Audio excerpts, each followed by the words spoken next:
So this is the HP Envy 15. I've already done an unboxing, so if I miss little things like weight and size, you can find that in the previous video.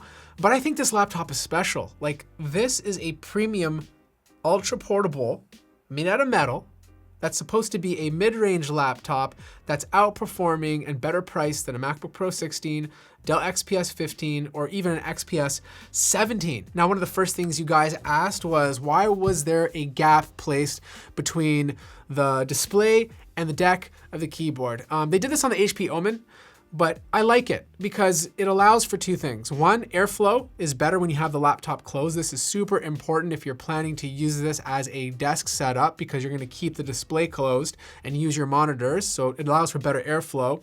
And the second reason is that it offers a more comfortable typing experience. Like, this little surface up here allows your palms to rest naturally, and then your fingers are leveled with the keyboard. So when you're typing on this for a prolonged period of time, it just offers a more comfortable typing experience. Now, is this keyboard as good as the Surface Book or even the ThinkPad? No, those are better keyboards, but it's still a very good keyboard, like just in line with a MacBook Pro 16, maybe slightly a bit mushier, but overall, no issues typing, very enjoyable to use. You also asked me how many levels of backlighting does this laptop have? And it's 2. So there's one button here, press it on once for the highest brightness, again for a little bit lower, and then a third time to turn it completely off. Windows Hello. You were asking if the webcam on the top supported Windows Hello, and it does not. It's just a regular 720p webcam.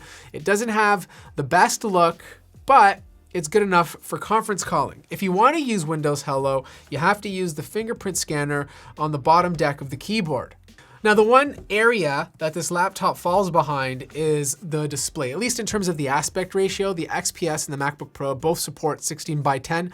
This is a 4K OLED 60 Hertz display. That's 16:9. So much more geared towards media consumption, but not as good for productivity. Like, I would have rather had 16:10 or preferably 3:2.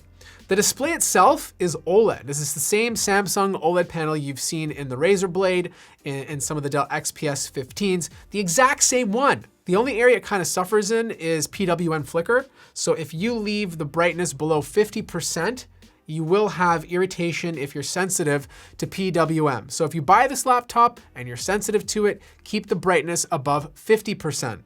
Also, a lot of you were concerned about the display. You're talking about how if you switch between different color profiles, the quality of the display would either get better or worse. Personally, I love the default setting, optimized for color accuracy. You could also calibrate the display to look better when you do that. There is some graininess, but you don't see the graininess when it's directly in front of you like this. You have to bring it super close to your eyeballs in order to see it. Is this a deal breaker?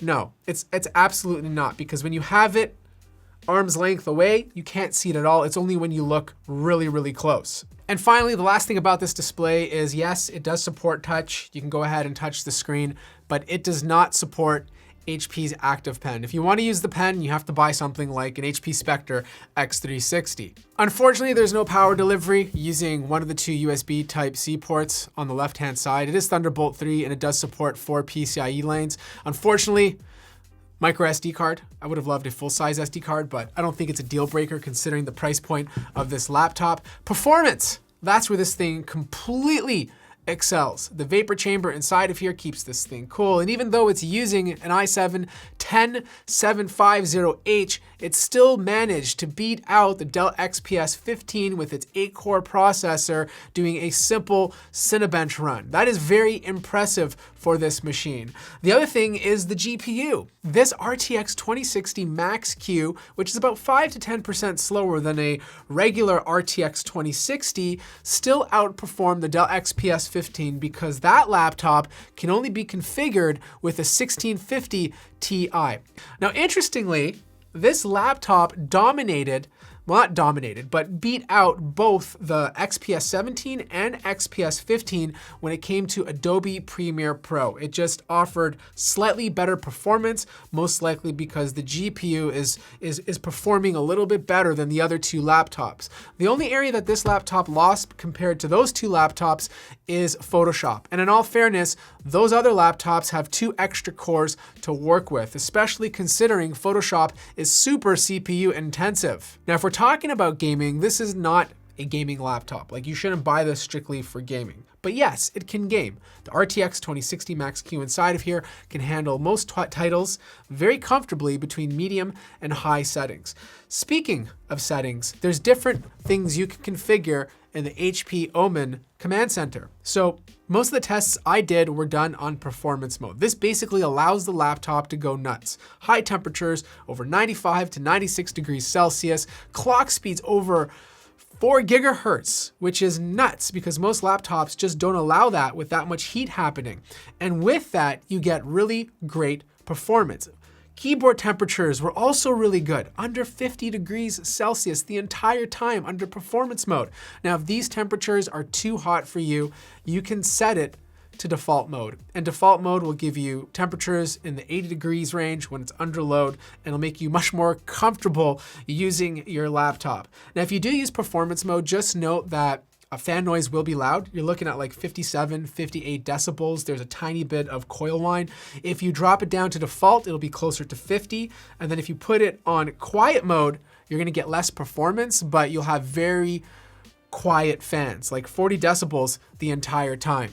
Battery life, 6 hours and 27 minutes, which is not bad considering that this display is 4K. Honestly, for the price and what you're getting, it's a no-brainer. Like, if you're tight and you're looking for a beefy laptop for productivity and a little bit of light gaming, it's really hard to look at the MacBook Pro 16 or XPS 15 and spend more money on those when essentially you're getting a lot of the performance in this guy. Like, the only reason to go for those other laptops is if you want the finer things in life. If you want slightly better build quality, if you want the better speakers, maybe better battery life, and maybe the carbon fiber deck or the 16:10 aspect ratio. But for the price point, this guy right here is an absolute winner. I hope you guys enjoyed this review, because if you did, let me know in the comments below. If you're interested in picking it up, there'll be a link down in the description. Like the video if you liked it, subscribe if you haven't already, and I'll see you guys in the next video.